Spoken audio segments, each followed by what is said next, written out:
जय श्री श्री गुरु गौरांग जयता। सर्वाग्रे अस्मदीय गुरुपाद पद्म परम पूज्यपाद पतित पावन परमहंस कुल मुकुटमणि ओम विष्णुपाद अष्टोत्तर शत श्री श्रीमद भक्ति विबुध वदन स्वामी ठाकुरेर अभयरातुल चरणे अनंत कोटि श्रेष्ठांग प्रणति ज्ञापन पूर्वक अहैतुकी कृपा प्रार्थना करছি।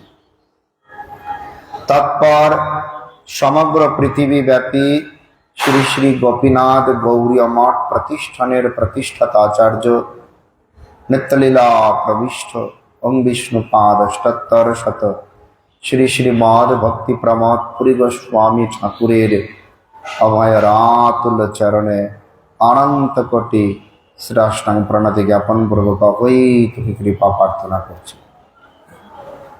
तत्पर सपरिकर सपाशुदरत नित्यलीला प्रविष्ट जगद्गुरु शिल प्रभुपाद भक्ति सिद्धांत सरस्वती गोस्वामी ठाकुरेर अभयरातुल चरणे अनंत कोटि श्रेष्ठांग प्रणति ज्ञापन पूर्वक अहैतुकी कृपा प्रार्थना करছি।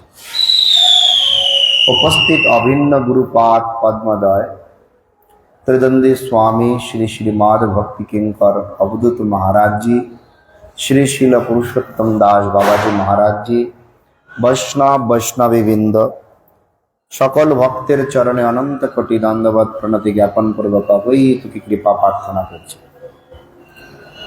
आज एकजन भक्त आदेश करेছিল যে श्री गोपीनाथ गौरी मठ श्रीधाम बृंदावन सम्बन्धे चर्चा करार जन्य। तो तारा नेই ताते कि হয়েছে आदेश করেছে কথাতে করি তারা শুনে নেবে। বৈষ্ণব তো প্রাকৃত হয়। তো আপনারা দেখতে পাচ্ছেন উপর 1995 সাল থেকে এটা গোপীনাথ গৌরী মঠের দ্বারা সেবিত হচ্ছে। তার আগে এখানে ব্রজবাসীগণ থাকতেন, আর তার অনেক আগে এই মন্দিরটি অদ্বৈত আচার্যের দশম অধস্তন আচার্য বিজয়কৃষ্ণ গোস্বামী দ্বারা এখানে সেবিত হয়ে আসছিল। বিজয়কৃষ্ণ গোস্বামী পাদ যখন সেবা করতেন তখন এই মন্দিরে শুধুমাত্র দাউজি মহারাজ বিরাজমান ছিল। দাউজি মহারাজ বলতে সামনে যে সুন্দর গৌর বর্ণ যে বিগ্রহ, আর দাউজি মহারাজের সঙ্গে বিজয়কৃষ্ণ গোস্বামী পাদের অনেক সুন্দর সুন্দর লীলা জড়িয়ে আছে। তিনি সর্বদা যখন যেটা ভালো লাগতো দাউজি মহারাজ তার পছন্দের কথা পূজারী বা বিজয়কৃষ্ণ গোস্বামী পাদকে বলতেন, পূজারী বা বিজয়কৃষ্ণ গোস্বামী পাদ সেইভাবে সেবার ব্যবস্থা করতেন। হ্যাঁ, একটা মঠের যে পরিভাষা, যেখানে ভক্ত ভগবান দুয়ে একত্রে অবস্থান করে সেই ভগবানের অপ্রাকৃত লীলা রস আস্বাদন করে, ভগবান লীলা করে, ভক্ত সেবা করে, সেই লীলা রস আস্বাদন করে, তাহাকে মঠ বলে। আর মন্দিরে ভগবান বিগ্রহ রূপে বিরাজমান, সেখানে পূজারী ভগবানের সেবায় রত, কিন্তু মঠ আলাদা একটা বস্তু। তো এখানে দাউজি মহারাজের দু একটি লীলা আমরা বর্ণনা করছি। যেমনটি এখন বৃন্দাবনের চতুর্দিকে আপনারা দেখতে পাচ্ছেন অনেক বিল্ডিং, অনেক ঘনবসতি, আর এখন তো বৃন্দাবনে একটা মেলার মতন লেগে আছে যে রাস্তায় চলাটাও কষ্ট। কিন্তু একটা সময় ছিল বৃন্দাবনে লোক বাস করত না, গৃহস্থ লোক বৃন্দাবনে বাস করত না। বৃন্দাবন বন বনই ছিল। ত্যাগী ব্যক্তিগণ বৃন্দাবনে বাস করতেন এবং তাদের দৈনন্দিন যে দ্রব্য আদির দরকার হতো তারা মথুরা বা ভিন্ন ভিন্ন জায়গা গিয়ে ভিক্ষা করত। আমরা সনাতন গোস্বামীপাদের চরিত্র অধ্যয়ন করলে বা শ্রবণ করলে দেখতে পাই যে তিনি প্রতিদিন ভিক্ষা করার জন্য মথুরা যেতেন, কেননা তখনকার সময়েও বৃন্দাবনে কোনো বসতি ছিল না। সময়ের ব্যবধানে লোক কলির প্রভাবে সমস্ত পরিবারকে তুলে নিয়ে বৃন্দাবনে বসবাস শুরু করেছে, কিন্তু স্বর্গস্বামীগণ এটা দেখাননি। তো সেইভাবে কি হতো, এখান থেকে 2 মিনিট পায়ে হেঁটে গেলে যে যমুনার পাড় তো পুরা খোলা ছিল, আর এই বর্ষাকাল পার হয়ে গেলেই সেই ভিন্ন ভিন্ন জায়গা থেকে এসে ব্রজবাসীগণ এই যমুনার পাড় দিয়ে তরমুজ, কুমড়ো, আবার বলে ফ্রুটি মানে বাঙ্গি, বিভিন্ন রকমের এই ধরনের মানে বালির মধ্যে হওয়া সবজিগুলো তারা লাগাতেন। এখন প্রচুর পরিমাণে কুমড়ো হতো, আর এটা স্বাভাবিকভাবেই যমুনার জলে উপকূলগুলো প্রতি বছরই যমুনায় ডুবে যেত, পলি মাটি পড়তো, তার মধ্যে খুব সুন্দর হয় এগুলো। আর এখানে যে সেবক ছিলেন তিনি প্রতিদিন কোথায় যাবেন, তখনকার মতন তো মার্কেট ছিল না, বাজার ছিল না, ভিক্ষা করতে যেতে হবে। যমুনার পাড়ে গেল, সেখান থেকে কুমড়ো সংগ্রহ করে নিয়ে এসে, ক্ষেত লাগানো আছে, যতদূর চোখ যায় শুধু ক্ষেত, কুমড়ো নিয়ে আসো, ভগবানের রন্ধন করে লাগাও। কিন্তু ঘটনা ঘটে গেল অন্যরকম। দাউজি মহারাজ স্বয়ং প্রকট হয়ে বলছে, প্রতিদিন কি আমাকে কুমড়ো খাওয়াবে? কুমড়ো ছাড়া কি আর কিছু নেই? এখন বিজয় কৃষ্ণ গোস্বামী পাদ তখন বাংলার রাজার কাছে চিঠি লিখলেন। চিঠি লিখে বলছেন, দাউজি মহারাজ তো প্রতিদিন কুমড়ো মানে আনন্দের সহিত তো সেবন করতে চাচ্ছে না, তো যদি একটু তার রাজভোগের ব্যবস্থা করা হয়। তখন দাউজি মহারাজের ব্রজের রাজাকে যদি প্রতিদিন একই রকম দেওয়া হয় তাহলে দেখতে কেমন হয়। রাজা তার আয়োজন করে নিলেন। এটা একই সঙ্গে ভগবান যে ভক্তের সঙ্গে কতটা গভীর সম্বন্ধ হলে তার কাছে চেয়ে খায়, আবার সেই সঙ্গে ভগবান তার ইচ্ছার কথা জানাচ্ছে, সেই সঙ্গে বাংলার রাজাকে সেবা দিচ্ছে, তার কাছ থেকে সেবা নিচ্ছে যে ভক্তের দ্রব্য আমি কারি কারি খাই, অভক্তের দ্রব্য উল্টি না চাই, এই বাক্যের সত্যতা প্রমাণ দিচ্ছে।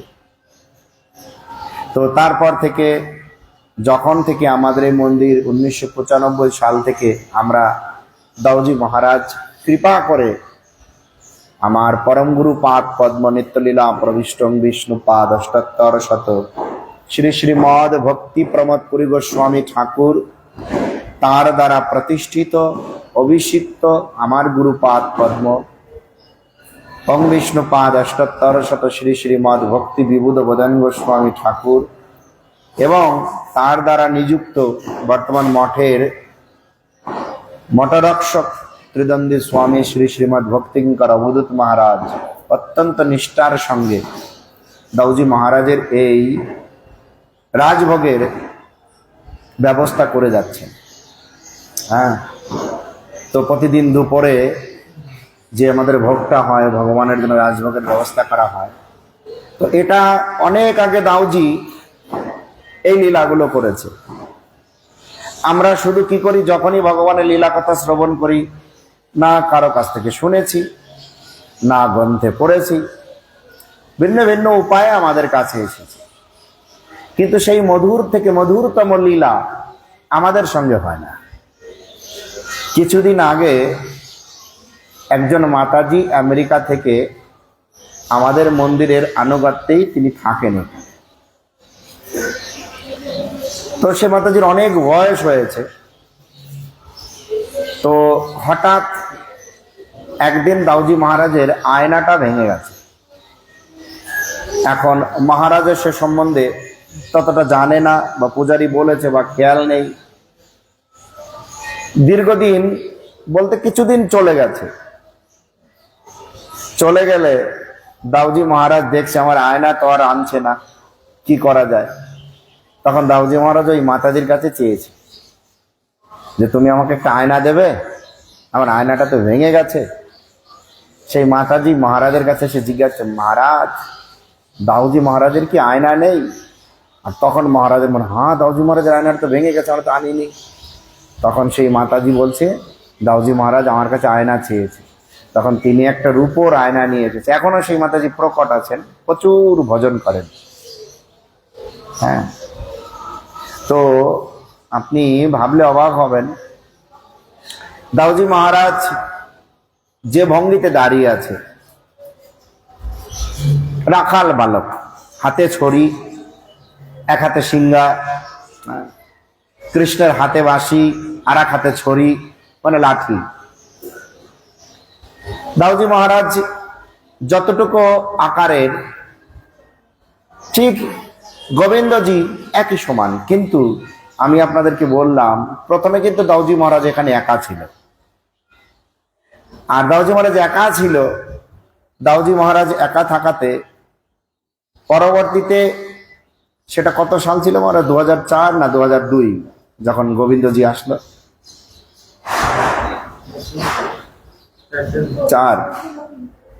2004 সালের কথা। বলে যে গোবিন্দ দেখতে পাচ্ছেন এবারে, এই গোবিন্দ সাক্ষাৎ মহাপ্রভুর পার্শ্বদ তপন মিশ্রের দ্বারা সেবিত, বলা হয়নি প্রতিষ্ঠিত। প্রতিষ্ঠা কে করেছে সেটা অজানা। মহাপ্রভু যখন বঙ্গদেশ, মানে এখনকার বাংলাদেশ গেলেন, তিনি ভাবলেন, তখনকার সময় বঙ্গদেশের লোকের একমাত্র আয়ের উৎস ছিল কৃষিকাজ। তাদের আর্থিক অবস্থা বেশিরভাগ ক্ষেত্রেই দুর্বল ছিল। তো মহাপ্রভু বলল, এরা তো আর পড়াশোনা করতে পারবে না, তাই বৈষম্য ভেদাভেদ না করে আমি যদি একবার যাই, আমি তাদের কাছে এই জ্ঞানের আলো বা আমি অধ্যাপনা করে আসতে পারি। এখন এই তপন মিশ্র অনেক দিন ধরে চিন্তা করছে। তিনি একজন বড় পণ্ডিত, ব্রাহ্মণ, বিদ্বান ব্যক্তি। তিনি মনে মনে ভাবছে, এই যে এত বিদ্যা, এত পড়াশোনা, এত কিছু জেনে লাভ কি? জীবনে এত ধন সম্পদ, এগুলো করে লাভ কি যদি জীবনের সাধ্য সাধন তত্ত্ব না জানা? সাধ্য, এই অন্তে গিয়ে কি পাবো, আবার অন্তে গিয়ে কি পাবো সেটা যদি জানতে পারি, তাহলে তাহা কি উপায়ে পাবো, তাহাই যদি না জানি, অন্তে গিয়ে কি পাবো সেটা জেনেই বা কি হবে? আপনি লোককে জিজ্ঞাসা করবেন, যারা সম্ভবত মঠে বাস করে, দেখবেন বলবে যে হরিভজনের উদ্দেশ্য হচ্ছে রাধা গোবিন্দের নিত্য সেবা প্রাপ্তি। উনি বুঝে ফেলেছে, কিন্তু সেই রাধা গোবিন্দের সেবা প্রাপ্তির উপায় কি? কি উপায় রাধা গোবিন্দের সেবাটা আমি পাবো, সে সম্বন্ধে জানলেও করবে না। কেননা ওটা অত সহজ নয়। একজন ছাত্র স্কুলে পড়াশোনা করে, সবাই ভালো ছাত্র হয় না, সবাই প্রথম ছাত্র হয় না, কিন্তু দেখবেন ওরা সবাই জানে স্কুলে যারা যায় তারাই ছাত্র। ছাত্র নামে আখ্যা পেলেও ভালো ছাত্রের আখ্যাটা বড় দুর্লভ বস্তু। ও জানে স্কুলে যেতে হবে, পড়াশোনা করতে হবে, তারপরেও হয় না। ওটা ব্যতিক্রম বেশে কিছু কিছু ব্যক্তির ক্ষেত্রে হয়। তাই এইভাবে এই তপন মিশ্র পাদ, দেখুন ওখানে লেখা আছে তপন মিশ্র পাদ, তিনি চিন্তা করছেন জীবনে সাধ্য সাধন তত্ত্ব কি। আবার সাধ্য সাধন তত্ত্ব তো জানবো, আর আমি যার তার মুখে শুনবো? যার তার মুখে শুনলে তো কাজ হবে না। সাধ্য সাধন তত্ত্ব তার মুখে শুনবো যিনি বলার যোগ্য, যিনি নিজে মানে, নিজে করে, সেই রাস্তাতে চলছে। গভীর একটা সাধনায় থাকলেন, আর হঠাৎ একবার তিনি শ্রবণ করলেন, এই নবদ্বীপ থেকে নিমাই পণ্ডিত, অনন্ত কোটি ব্রহ্মাণ্ডের সর্বশ্রেষ্ঠ অধ্যাপক, তার মতন অধ্যাপক আর নেই, তিনি বাংলাদেশ বিজয় করতে এসেছে। আর তিনি খবর পেয়ে তপন মিশ্র মহাপ্রভুর চরণে আশ্রয় নিলেন। হে প্রভু, আপ কৃপা করে আপনি আমাকে বলুন সাধ্য সাধন তত্ত্ব কি। মহাপ্রভু মুস্কি মুস্কি হেসে বলছে, সব হবে, তুমি সপরিবারে জলদি জলদি কাশীতে গিয়ে নিবাস করো, সপরিবারে জলদি জলদি কাশীতে চলে যাও। আর তখন তপন মিশ্র কি করলেন, সমস্ত পরিবারকে গুটিয়ে, হ্যাঁ তখন তো ব্রিটিশ সরকার, তখন কি করলেন, তিনি চলে আসলেন। হ্যাঁ, ব্রিটিশ না, তখন তো মুঘলদের সরকার, ব্রিটিশ তখন আসেনি, 1757 সালে ব্রিটিশ এসেছে। তো এইভাবে তিনি কি করলেন, চলে আসলে এর অনেক পরে মহাপ্রভু সন্ন্যাস নিলেন। সন্ন্যাস নেবার পরে এদিকে তপন মিশ্র প্রভুর গৃহে তার পুত্র রঘুনাথ ভট্ট, তার এক পুত্র হলো সুযোগ্য পুত্র, যিনি শৈব গোস্বামীর মধ্যে একজন, সাক্ষাৎ রসমঞ্জরি। এই রাসমঞ্জরি তখন রঘুনাথ ভট্ট গোস্বামী রূপে জন্ম নিলেন। আর সেখানে সুন্দরভাবে এই রাধা গোবিন্দ তার গৃহে সেবিত হচ্ছিল। মহাপ্রভু এসেছে তার গৃহে, তার গৃহের এই রাধা গোবিন্দকে অর্চন করেছে। আর রাধা গোবিন্দের কি অপার করুণা, সেই রাধা গোবিন্দ বেনারস অর্থাৎ কাশীধাম থেকে এই শ্রীধাম বৃন্দাবনে এই দাউজি মন্দিরে সুন্দরভাবে এখানে এসে সুন্দরভাবে সেবা নিচ্ছে, আমাদেরকে সেবার সুযোগ করে দিয়েছে। হ্যাঁ, তাই দেখুন আমরা বৃন্দাবন ধামে এটা কম বেশি সবাই জানি, বিগ্রহগণ তার প্রিয় ভক্তের কৃপা করে স্বয়ং প্রকট হয়। এই ক্ষেত্রে এই রাধা গোবিন্দ স্বয়ং মহাপ্রভুর পার্শ্বদের দ্বারা সেবিত। তাই এ বিগ্রহের সেবা করতে পেরে বা দর্শন করতে পেরে যারা এখানে আসেন তারাও সৌভাগ্যবান। একই সঙ্গে সেই গৃহেই আমরা দেখছি নিত্যানন্দ প্রভু আর মহাপ্রভু, হ্যাঁ, কমল ফুলের ন্যায়, হ্যাঁ, দুজনেরই চোখ অনেক বড়। এটা প্রতিষ্ঠা করা হয়েছে বীরচন্দ্র প্রভু। কে বীরচন্দ্র প্রভু? বলছেন তিনি কলিযুগে নিত্যানন্দ প্রভুর পুত্র। নিত্যানন্দ প্রভুর পুত্র, নিত্যানন্দ প্রভুকে মূল সংকর্ষণ বলা হচ্ছে। ভগবান নন্দনন্দন কৃষ্ণ জগতে লীলা রস আস্বাদন করার জন্য তিনি তার নিজের শরীরকে 4 ভাগে ভাগ করলেন। এটাকে বলে কায় বিহু, বিস্তার করলেন। কৃষ্ণ তো থাকলোই, কৃষ্ণ বাদ দিয়ে কৃষ্ণ থেকে বিস্তার হয়ে বাসুদেব কৃষ্ণ হলো, মূল সংকর্ষণ হলো, যাকে আমরা বলরাম বলি, এই দাউজি মহারাজ। আর হলো কে? প্রদ্যুম্ন হলো, অনিরুদ্ধ হলো। এখন ভগবান কৃষ্ণ কিন্তু আর বিস্তার করলেন না। এখন মূল সংকর্ষণ যে বলরাম, এই বলরাম বিস্তার করলেন। এখানে কি হলেন? এখানে তিনি বিস্তার করে কারণোদকশায়ী মহাবিষ্ণু হলেন, যিনি সর্বপ্রথম দৃষ্টি দিয়ে অনন্ত কোটি ব্রহ্মাণ্ড বানালেন। যতগুলো ব্রহ্মাণ্ড বানালো, বলে এতগুলো বানিয়ে ফেলছি, দেখাশোনা কে করবে? খালি ব্রহ্মাণ্ড বানালে তো হবে না, এই যে অনন্ত কোটি ব্রহ্মাণ্ড দেখাশোনার জন্য কারণোদকশায়ী মহাবিষ্ণু কি করলেন? তিনি তার শরীর থেকে বিস্তার করে এক একটি ব্রহ্মাণ্ডে এক একটি বিষ্ণু পাঠালেন। যাও তুমি এই ব্রহ্মাণ্ড, তুমি এই ব্রহ্মাণ্ড, তুমি এই ব্রহ্মাণ্ড দেখাশোনা করো। हाँ, तो कारणोदकशयी हिंदी में बोलना पड़ेगा, ठीक है, इन लोग तो समझ लेंगे। जब कारणोदकशयी महाविष्णु इस प्रकार से माया का दर्शन से अनंत कोटि ब्रह्मांडों को बना लिया, हर ब्रह्मांड को देखभाल करने के लिए अपना अंश से एक एक विष्णु को बना लिया, विस्तार किया। वही विष्णु का नाम हुआ जो ब्रह्मांडों को देखभाल करते हैं, उसका नाम है गर्भोदकशयी महाविष्णु। एक एक ब्रह्मांडों का नायक। सारे ब्रह्मांडों का नायक कौन है? बोले वो तो कर्णोदकशयी महाविष्णु। इस प्रकार से अनंत देव मैंने महासंकर्षण, और महासंकर्षण तो कितना हुआ? कर्णोदकशयी महाविष्णु, अनंत देव, और क्या हुआ? गर्भोदकशयी महाविष्णु और मूल संकर्षण, 4 हुआ। और एक विस्तार हुआ, क्या है? ये गर्भोदकशयी महाविष्णु हर ब्रह्मांडों को देखभाल करने वाला, और उनका नाभि से एक कमल का पौधा हुआ। उस कमल का पौधा का ऊपर ब्रह्मा जी का जन्म हुआ, अजो अपने आप जन्म हुआ भगवान का इच्छा से। और ब्रह्मांडी चारों ओर ब्रह्मा जी ढूंढते रहे, भाई हमारा जन्म कहाँ से हुआ है? ये भगवान का ऐसा खेल है, उसका जन्म आते ही उनको पता लगाने लगे। लेकिन हम लोगों को कुछ भी मालूम नहीं होता है, कितने साल बीत जाते हैं। इस प्रकार से स्वयं बहुत प्रयास किया, जितना भी प्रयास किया, ये प्रयास करने के बाद ब्रह्मा जी का कुछ भी पता ना चले। इतना प्रयास करने के बाद भी पता ना चले, तब तो ब्रह्मा जी क्या करे, स्वयं उस कोमल का वृक्ष को, पेड़ को पकड़ते हुए नीचे की ओर, जल का नीचे की ओर देखते रहे। वही कितना दूर तक है, चलो देख के आता है। जितना भी दूर गए उसका समाप्त तो नहीं होते, क्योंकि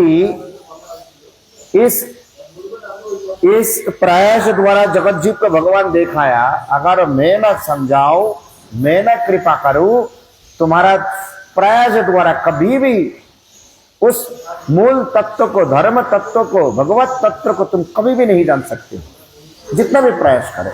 ये प्रयास से कभी भी समझाया नहीं जाता है। ये भगवान का कृपा होते ही अपने आप पता चल जाता है।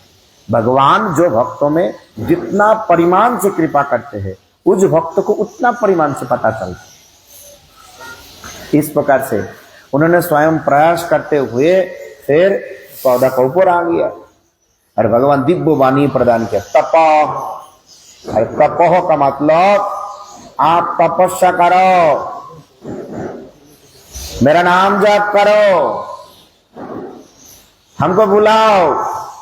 इस तपोह का, तपस्या का मतलब इष्ट देवता का प्रसन्नता के लिए जो जो कार्य किया जाते हैं उसी का नाम तपस्या है। कलयुग में इष्ट देवता को प्रसन्नता के लिए स्वयं गोलोक से प्रेम स्वरूप हरे कृष्ण महामंत्र को जगत में लिया है ना। इस प्रकार से कलयुग में भगवान का प्रसन्नता के लिए इस मंत्र को ही करना पड़ेगा, इस मंत्र को जप करें। और जब भगवान स्वयं ब्रह्मा जी का इस तपस्या से प्रसन्न होकर उसको दर्शन दिया और दर्शन देकर उनको भगवत चतुर्श्लोकी का ज्ञान प्रदान किया। विष्णु भगवान, गर्भदक्ष भगवान विष्णु प्रकट होके ब्रह्मा जी को भागवत चतुर्श्लोकी का ज्ञान प्रदान किया। उसमें 4 मूल श्लोक था, 2 भूमिका था, 1 फलश्रुति यानी उपसंहार था। इसलिए भूमिका बताया क्योंकि किसी भी काम करने से पहला काम आगे होगा कि नहीं तो एक बार देखना चाहिए। खेती करने से पहला खेती को सही रूप से तैयार कर लो, नहीं तो भाई हमारा परिश्रम भी जाएंगे, हमारा बीज भी नष्ट हो जाएगा, सब कुछ बर्बाद हो जाएगा।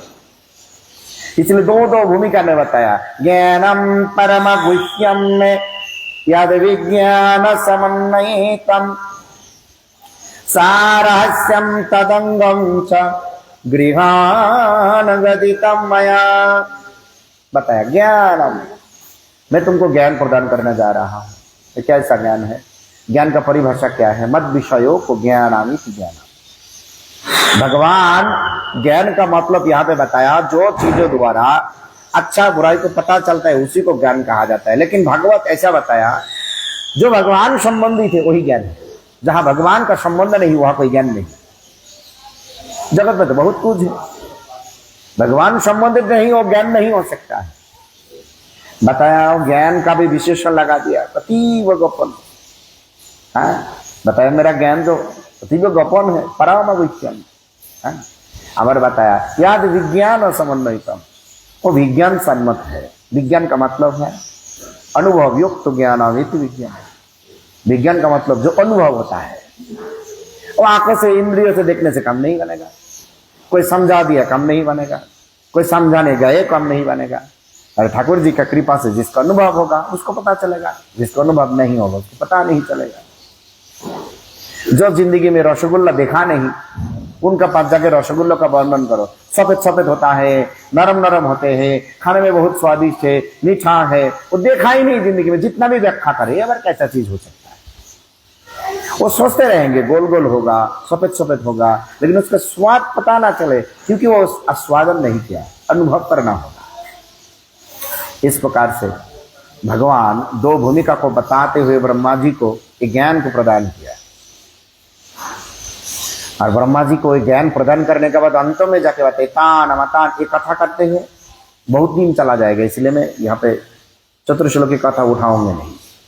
अंत में जाके बताया, एतान मतान समातिष्ठम परमेन समाधिना। हे ब्राह्मण, मैं तो तुमको इस चतुर्श्लोकी का कथा, सारे राज बता दिया, अमर कथा को बता दिया। याद रखना, यह संसार में जो कुछ भी हुआ, मैं आपको ब्रह्मा बनाया, सृष्टिकर्ता बनाया। आप पहला जीव हो, पहला कवि हो, लेकिन कभी भी घमंड मत करना जो मैंने किया, सृष्टिकर्ता बनाया, ऐसा मत करना, क्योंकि सब कुछ मेरा द्वारा ही किया गया है। कैसे बताया? मैं तुमको सृष्टि करने के बोला, ब्रह्मा जी सृष्टि करेंगे। ब्रह्मा जी सृष्टि करते हुए जगत में जीव सृष्टि किया। जीव सृष्टि करने के लिए 20 उपादान चाहिए। पहला 5 महत्तत्व चाहिए, क्षिति, अपो, तेज, मरुद, वम। धरित्री माता चाहिए, अग्नि चाहिए, वायु चाहिए, जल चाहिए, आसमान चाहिए। इस प्रकार से पृथ्वी गंधावती, ये धरित्री माता है, इसलिए गंधो हमारा अनुभव है। गंधो के लिए भगवान नाक दे दिया, तो गंधो, नाक, धरित्री माता। रूप दे दिया, रूप ऐसे बताया। रूप के लिए क्या दिया? जो अग्नि रूपवती, अगर उजला ना हो आंख दिखाई देगा? भगवान मनुष्य को कितना आंख दिया, देखो। आंख तो तब तक काम करते हैं जब उजाला है, इसलिए बताए अग्नि रूपवती। हमारा रूप तो तब काम करेगा जब आंख काम करेगा। आप कब तब काम करेगा जब उजाला है, आलोक है। इसमें बताया जाए आंख, रूप और उसका साथ बताए अग्नि। इस प्रकार से रूप, रस, गंध, स्पर्श, शब्द और साथ साथ बताया चक्षु, कर्ण, नासिका, जीवा तक, क्षिति, अपो, तेज, मरुद, वम। ये 15 हो गया। बोले हस्तो, पद, उदर, उपस्थ, पायु 20 हो गया। ये 20 उपादान से ये फिजिकल बॉडी बनते हैं। बोले बना लो। उसका अंदर में और एक शरीर रहता है जिसका नाम है लिंग शरीर व सूक्ष्म शरीर। उसमें 5 उपादान होते हैं। 5 उपादान में बताया मौन, बुद्धि, अहंकार, चित्तो, आत्मा। ये 5 में बाकी जो 4 वो भी माया का है, 24 हो गया। वो जो 25 वाला है आत्मा, वो नित्य है। वो कहां से आता है? वो भगवान गर्भोदक विष्णु कहने लगे, ब्राह्मण तुम तो सृष्टि करोगे, तुम्हारा सृष्टि किया हुआ सारे चीज चेतन तब तक बनेगा जब तक मेरा अंश क्षरदक्षय विष्णु परमात्मा का रूप से उस सृष्टि के अंदर में प्रवेश करेगा। और एक क्षरदक्षय विष्णु ही माने गर्भोदक्षय विष्णु और ब्रह्मा का सृष्टि के अंदर में प्रवेश किया। किस रूप से? परमात्मा का रूप से। उसका नाम है क्षरदक्षय महाविष्णु। तो ये 5 हो गया, विस्तार लाभ दिया। वही क्षरदक्षय महाविष्णु ही परमात्मा है। वही क्षरदक्षय महाविष्णु ही अनिरुद्ध है, कृष्ण का पोता है। वही क्षरदक्षय महाविष्णु ही चंद्र है। वहां भगवान कृष्ण का पोता बन के आया।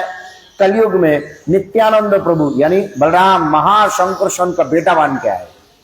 और अपना घर में अपना पिता अर्थात महाशंकर्षण और गोलोक बिहारी का सुंदर विग्रह बनाया।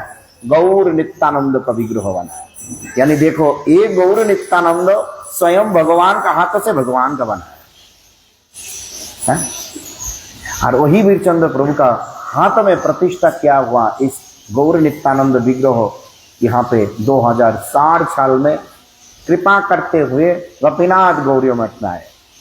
हमारा गुरुदेव कहते हैं, मेरा जब पता चला ऐसा कीमती विग्रह कोई हम लोगों को देने के लिए, हमारा दादा गुरुजी यानी परम गुरुदेव का नाम सुनते ही उन्हें इतना खुशी में गदगद हो गया। अगर देना है, इसको सेवा करना है, ऐसा महापुरुष को पास दो जो महापुरुष ने सेवा किया, परंपरा से महापुरुष के हाथ में सेवा हो जाए। गुरुदेव सुनते ही जब परम गुरुदेव का नाम सुना और गुरुदेव भाग के कोलकाता से दिल्ली आके उसका घर गए, हमारा दे दो, इस विग्रह को सेवा करने के लिए तैयार हो। अभी भी हर एकादशी में जो घर से जो मिला ना, उस घर का एक परम वो आते हैं यहाँ पे, हम लोग प्यार से उनको सेवा करता है। उन लोगों का कृपा से अभी पहला तो दाऊजी महाराज एकला था और धीरे धीरे एकलापन से उनका परिवार में तो एक एक करके बांटते ही रहे। राधा गोविंद जी आ गया, गौर नित्यानंद प्रभु जी आ गया, बड़ा सिंहासन भी बनाना पड़ेगा। फिर एक दिन क्या हुआ, ये तो महाराज जी का साक्षात लीला है। क्या हुआ है, वो जो बलभद्र जी है ना बड़ा, वो भी तो दाऊ जी महाराज जी जैसा ही है। बोले यमुना का पार कोई अनजान व्यक्ति यमुना का पार खड़ा होके देखा, यमुना से तैरते हुए कुछ जा रहा है। तो उन लोगों का मन में विचार है बहुत कीमती चीज हो सकते हैं, और ऐसा ही कूद गए तैरते हुए, उसको पकड़ लिया। उठाने का बाद देखे बलभद्र जा रहा है। अरे भाई बलभद्र जा रहा है, कोई कीमती चीज है तो घर ले चलो, लेकिन कीमती तो चीज है, इस कीमती चीज उनको मालूम नहीं हो रहा है। अब तक क्या करे, ये हाथ से सीधे पकड़ के हमारा हाथ में ले आया। महाराज जी का हाथ में सौंप करके, महाराज जी आप रखो, इसको कहाँ ले जाऊंगा, मैं कुछ दिन बाद आके ले जाऊंगा। वो तो भाई छोड़ के चला गया, कभी भी वापस नहीं आया। और भगवान यहाँ पे सेवा स्वीकार करेंगे, किसी भी बहाना को लीला का रूप से प्रकट करते हुए यहाँ पे विराजमान है। ऐसा अपराकित लीला इस मंदिर में हुआ, जहाँ पे ठाकुर जी को बर्तन धोते हैं, तो वहां पे सबमरीन यानी नीचे से जो जल उठते वो कुआं है, और मंदिर में एंट्री का समय एक कुआं है देखा। उसी का समय कुआं को ऐसा खोदा जाते थे, ये मीठा जल का कुआं है पीने के लिए, और ये बाहर में नहाने के लिए कुआं है बाहर का। तो इस प्रकार से मैं भी जब मठ में आया तब तो ये फिल्टर वगैरह कुछ भी नहीं था, इस पानी को पिया जाते थे। तो इस प्रकार से अभी भी कुआं का पानी ही आ रहा है, लेकिन कुआं का स्वरूप में नहीं। तो विजय कृष्ण गोस्वामी पाद जी का पत्नी, उन्होंने जब यहाँ वृंदावन दर्शन के लिए आते थे, एक बार पति पत्नी में प्रेम कंदोल हुआ, क्योंकि महात्मा लोगों को लड़ाई नहीं होते है। इस प्रकार से दोनों का बीच में कुछ हुआ, और उन्होंने क्या किया, वो नहाने के लिए जो बाहर में कुआं है ना, उस कुआं में तो कूद गए। आ रहे थे तो ढूंढते रहे, मन भी खराब है। तो कुछ दिन बाद संदेश आया, बंगाल में गंगा नदी से उठा, मतलब वृंदावन में कूद गए। आप लोग टिकट बनाने के लिए फ्लाइट में चलो, ट्रेन में चलो, बस में चलो, किसी भी घर से बांग्ला वापस जाना है। बोले वो उनका नाम था युगो माया देवी, इतना वजनशील था। देखो इस कुआं में कूदकर बंगाल का गंगा में उठा, कालीघाट में। कितना बड़ा तपस्वी थी। ऐसा अपराकित लीला यही हुआ, यहाँ पे हुआ। फिर क्या हुआ, ये जो बैठा हो, आप लोग जो बैठा हो, अभी ऐसा ही है, इसका नीचे अंडरग्राउंड है, लेकिन हम लोग घुस के नहीं देखा। जब पहला जो 95 साल में मंदिर को सेवा करने लगे, मैं हर दिन रसोई घर में, होली में, गोली में इतना सांप थे, सांपों में भरा था। ये दाऊजी मंदिर है, इनका ही कायक विभु अनंत देव है। तो फिर क्या किया, हमारा गुरुदेव महाराज जी, सारे मंदिर का लोग दाऊजी महाराज जी का पास प्रार्थना किया, जे ये सांप तो आपका ही प्रकाश है, और आप यहाँ पे स्वयं विराजमान है।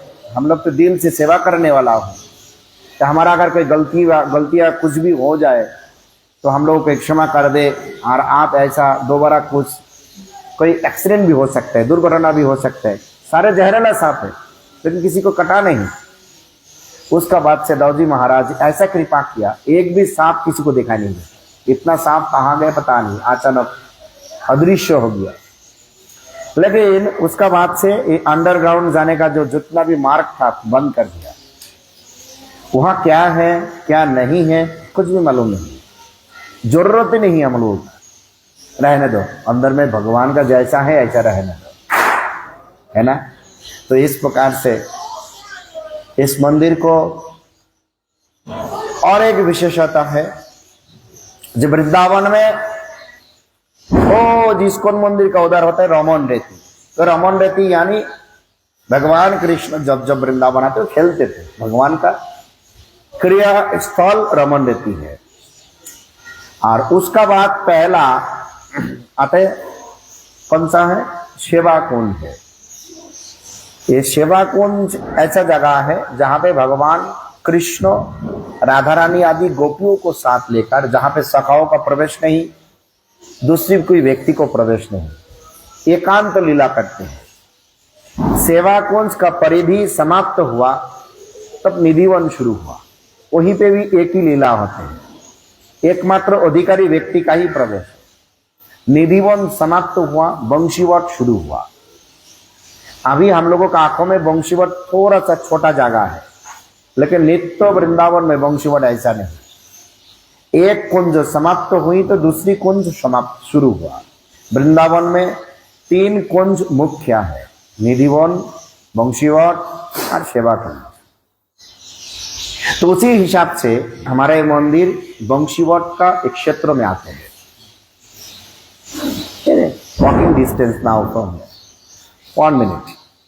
तो इसलिए गुरु महाराज जी ने एक बार बताया, जब ऐसा महापुरुषों का, महाप्रभु का, पार्षदों का, स्वयं महाप्रभु का द्वारा, स्वयं भगवान का द्वारा प्रतिष्ठित विग्रह यहाँ पे विराजमान है, वंशीवट क्षेत्र में है, अगर कोई मौन लगा के भगवान का सेवा करे,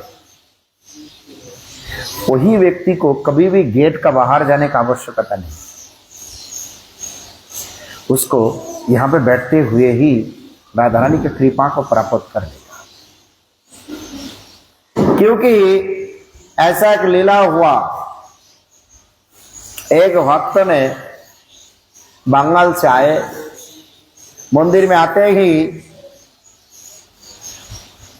सारे लोग तो उनको जानते नहीं, साफ सफाई का सेवा भी लगा दिया। अरे ऐसे साफ सफाई करते रहे, काफी दिन बीत गया। उनका मन में एक दिन विचार हुआ, अरे घटना घटी राधा गोविंद मंदिर में, सारे लोग राधा गोविंद के लिए रसोई करते हैं। मेरा भी मन में विचार हुआ, अगर कुछ खिचड़ी पका के राधा गोविंद जी को खिलाया जाए, लेकिन मुझे तो कोई जानते नहीं, रसोई घर में घुसने नहीं देंगे। ये बंगाल लोगों का बहुत विधि विधान है। अगर बंगाल का असली नियम माने कि रसोई घर में कोई भी नहीं घुस पाएंगे। अभी कलयुग का प्रभाव से सारे विचारों को हटा दिया, इसीलिए कलह बढ़ गया।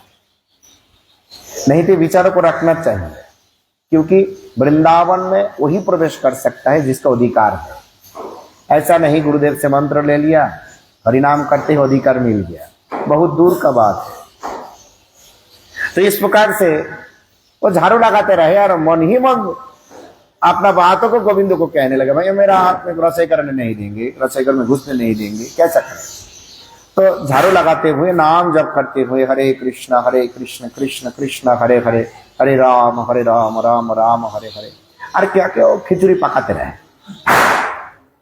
इस प्रकार से खिचड़ी पकाते हुए गोविंद जी की खिला भी दिया। और गोविंद स्वयं प्रकट होकर जयपुर के राजा को कहने लगे, अरे वृंदावन में अच्छा खिचड़ी बनाया, तुम जाओ वहां से संदेश भेजो, काल से उसको हर दिन पकाने के लिए बोल दिया। अरे राजा ने बोला, भाई गोविंद स्वयं प्रकट होकर हमको आदेश कर रहा है, ऐसा कौन सा भक्त हो इतना बड़ा सुकृतिवान। राजा ने भगवान से वृंदावन आया। वृंदावन आने का बाद उस मंदिर में घुसते ही महंत जी को बताया, कहाँ पे हो से लोग जो खिचड़ी पका? नहीं, खिचड़ी नहीं पकाया थे। कौन खिचड़ी पकाया? सारा मंदिर को किसी को पता नहीं। तब बड़ा सबको बुलाओ। जब सबको बुलाया, सबको बुलाने का बाद बोलो कौन गोविंद जी के लिए खिचड़ी पकाया? तब वो तो भाई डर के मारे, मैं क्या गलती कर दिया, मणिवंत ठाकुर जी के लिए पकाया, स्वयं तो रसोईघर में नहीं घुसा। तो डर गया, राजा आया, राजा का साथ कितने लोग आए, और वो कपते कपते जाके कहने लगे, मैंने तो पकाया, हमको कोई गलती हुआ तो क्षमा कर देना। सारे लोग तो उनको बधाई देने लगे, अरे नहीं, तुम्हारा पकाया हुआ खिचड़ी गोविंद जी की इतना स्वाद लगा, कल से तुम रसोई को सेवा करोगे, कल से तुम रसोई को सेवा करोगे। तो इस प्रकार से समय है। हमारा एक गुरु बहन है, अभी भी है, यूक्रेन से आया है। यहाँ वहां घूमते थे। हमारा एक गुरु भाई ने बोला, ये गोरा लोग देखने में बहुत सुंदर ही होते हैं, इधर उधर घूमते हैं। गुरुदेव का पास संदेश भेजा, गुरुदेव अगर ऐसा युवती लड़की घूमते रहे तो ब्रह्मचरी कैसा रह सकता है? फिर भी गोरा लड़की है, देखने में बहुत सुंदरी है। आप एक काम करें, उनको यहां से दूसरी जगह चला जाने, अपना घर चला जाने के लिए बोलो। गुरुदेव कहने लगे, वृंदावन धाम में आप लोग ब्रह्मचरी बन के आया, भजन करने के आया। कहां पे आया? गुरुदेव का पाद पद्मों में, राधा गोविंद को सेवा करने के लिए। तो आप अपना लक्ष्य में रहना, कौन सुंदरी है, कौन क्या कर रहा है, कौन कहां से आया, उसमें आपका दृष्टि क्यों जा रहा है, मत देखो। ऐसा जवाब दिया। अरे मैं तो किसी को मना नहीं कर सकता, कौन कहां से आएंगे, कौन सी दृष्टि से आएंगे, कौन कौन सा देश से आएंगे। फिर भी एक दिन गुरुदेव का पास आए। गुरुदेव उनके पूछा, रहते थे हमारा लेडीज आश्रम में, लेकिन दिन भर देखा नहीं देगा। तो गुरुदेव ने पूछा, तुम कहाँ रहते हो? लेडीज आश्रम। कहाँ प्रसाद पाते हो? दाऊजी मंदिर। कहाँ सेवा करते हो? राधा रमन मंदिर में। तो खाते हो गोपीनाथ गौरी मठ में, रहते हो गोपीनाथ गौरी मठ में, तुम सेवा करते हो वहां है। क्या सेवा करते हो? गुरुदेव साफ सफाई करते हो। साफ सफाई क्यों करोगे? मैं तुमका आशीर्वाद करता हूं, तुम काल जाके वहां के राधा रमन के लिए रसोई सेवा करना। ना गुरुदेव, रसोई सेवा मुझे नहीं देंगे। क्यों? क्योंकि रसोई सेवा करने के लिए अधिकार चाहिए। ना गुरुदेव बताया, तुम बताओ, मन से जाओ, रसोई सेवा मिलेगा। क्या कहे? कुछ दिनों पे गुरुदेव कहते हुए चला गया। कुछ दिनों में उस गुरु बहन का राधा रमन मंदिर का गुसाई का साथ विवाह हो गया। और जब विवाह हो गया तब तो भाई रसोई का अधिकार मिल गया, गुसाई परिवार का हिस्सा मिल गया। तो देखो, गुरु मुख पद्म वाक्य चित्ते करिया को आराना करियो मने आशा। दूसरी किसी भी आशा का जरूरत नहीं है। गुरुदेव बता दे, जहां पे जो होना नहीं वो भी होगा। मिलच्छ देश में जन्म लेते हुए उसको सेवा में अधिकार नहीं, फिर भी मिल गया। तो ऐसा कृपा बिल्कुल होना चाहिए। तो इसीलिए ये जो मंदिर में बैठा है, इसको जितना समय जो व्यक्ति हो हरिनाम करते हुए इसको अनुभव करने के लिए प्रयास करे, अनुभव करने के लिए प्रयास करे। ऐसा जगह बैठा रहने के लिए करोड़ों जन्म आप लोग भजन किया, इस जगह में बैठने के लिए बहुत जन्म तक भजन किया। फिर एक मौका मिला, मौका को मात खोए और मनुष्य जीवन को सार्थक करने वाला। हरे कृष्णा कृष्णा कृष्णा हरे हरे, हरे राम राम राम हरे हरे। वंचा कल्पतरुभ्यश्च कृपा सिंधु भवेम च पतितानां पावनेभ्यो वैष्णवेभ्यो नमो नमः।